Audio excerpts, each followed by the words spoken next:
Jadilah pemuda yang memberikan solusi, menebar inovasi, menoreh banyak prestasi, membakar semangat, dan memotivasi seperti pada film berjudul Meridiana. Maka dari itu, kita sebagai generasi muda harus mencetuskan inovasi untuk menanggulangi krisis energi yang ada di Indonesia, terkhususnya pada Provinsi Kalimantan Timur yang akan menjadi ibu kota Indonesia mendatang. Indonesia pada tahun 2046 diperkirakan akan mengalami krisis energi dikarenakan menipisnya ketersediaan energi fosil.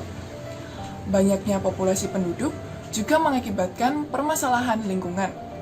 Permasalahan tersebut salah satunya yaitu pemanasan global yang membuat bumi semakin panas.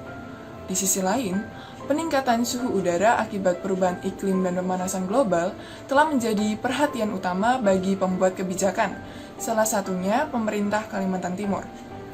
Kenaikan suhu berdampak signifikan pada konsumsi listrik, perluasan jaringan listrik, dan rencana tenaga listrik di Kalimantan Timur.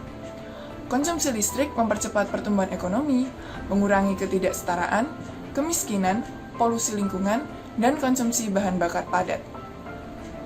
Di Kalimantan Timur sendiri, faktor penyinaran matahari dan suhu yang tersedia adalah dua faktor utama yang mendorong pengembangan penuh pembangkit listrik tenaga surya untuk produksi energi panas dan listrik. Dengan suhu rata-rata sekitar 38,4 derajat Celcius selama lebih dari setengah tahun dan sinar matahari tahunan rata-rata sekitar 3.200 jam yang mendekati jam maksimum teoritis sinar matahari tahunan menurut BMKG tahun 2021. Kondisi iklim ini menjadikan kota ini tempat yang ideal untuk melaksanakan proyek-proyek permanen energi matahari dari Menara Tata Surya. Apalagi di Kalimantan Timur akan diputuskan menjadi daerah ibu kota baru Indonesia yang berkonsep Smart and Green City. Maka dari itu, saya, Ajeng Musmaning Tias dari Politeknik Perkapalan Negeri Surabaya bersama rekan saya mengusung sebuah inovasi, sebuah alat yang berjudul Solar Chimney Power Plant atau bisa disingkat SCPP. Konsep SCPP yang diusulkan oleh Sclave pada tahun 1970-an mungkin merupakan solusi yang baik untuk masuk ke pembangkit listrik konvensional di Indonesia, di mana sekarang Indonesia sedang gencar-gencarnya membangun EBT demi mencukupi kebutuhan energi listrik di Indonesia. Energi listrik Cerobong Surya terdiri dari Cerobong Pusat yang dikelilingi oleh kanopi transparan yang terletak beberapa meter di atas permukaan tanah. Tanah di bawah kolektor dipanaskan oleh radiasi matahari yang secara efektif terperangkap oleh kolektor. Udara panas di kolektor mengalir secara radial ke dalam menuju cerobong asap. Gerakan ini didorong oleh perbedaan tekanan hidrostatis udara di dalam dan di luar sistem cerobong. Energi diekstraksi dari udara oleh generator yang digerakkan turbin yang terletak di dasar cerobong asap. Solar Chimney Power Plant dibagi menjadi 3 bagian utama, yaitu solar collector, solar chimney, dan turbin listrik sebagai penghasil listrik. Untuk prinsip kerjanya sendiri adalah pertama, udara masuk ke sistem solar chimney, lalu udara menjadi panas, sehingga terjadi aliran udara karena perbedaan kerapatan atau density. Kemudian aliran udara dihambat dengan sebuah turbin, sehingga turbin merubah ke energi mekanik. Selanjutnya, udara akan keluar dengan adanya perbedaan tekanan dan sifat-sifat udara tersebut.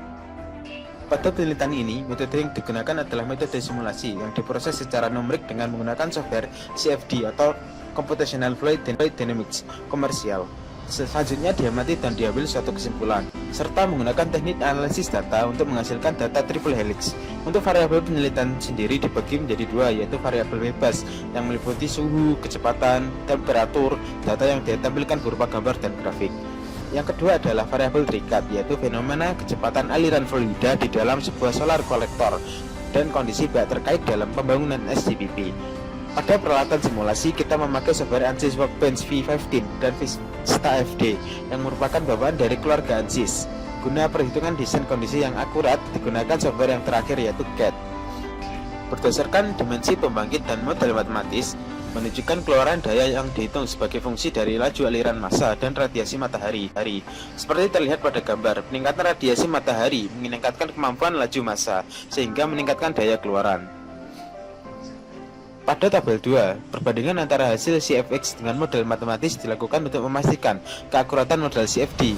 Perhitungan model CFD dan satu dimensi digunakan untuk radiasi matahari yang memiliki nilai rata-rata pada 6 Juni 2021 dengan I sama dengan 1050 watt per meter kubik dan mass flow rate yaitu 4 kg per second dengan menjaga parameter lain tetap konstan dan aman, dan D sebagai hasil. Tabel menunjukkan perbandingan antara hasil CFD dan hasil model matematis. Pada gambar 2, di dekat penutup kolektor ini menunjukkan bahwa suhu tanah meningkat sepanjang arah radial kolektor. Gambar ini juga menunjukkan bahwa suhu tanah lebih tinggi daripada suhu aliran udara. Dekat outlet kolektor, suhu di permukaan tanah menunjukkan sedikit penurunan di tengah aliran dan kemudian meningkat secara tiba-tiba. Selanjutnya yaitu tentang penerapan metode triple helix. Teori triple helix yang dipopulerkan oleh Edskowitz dan Leiderdorff pada tahun 1995 adalah suatu pendekatan dalam menciptakan sinergi kerjasama dari 3 aktor yaitu akademik, bisnis, dan pemerintah untuk membangun ekonomi berbasis pengetahuan atau knowledge-based economy.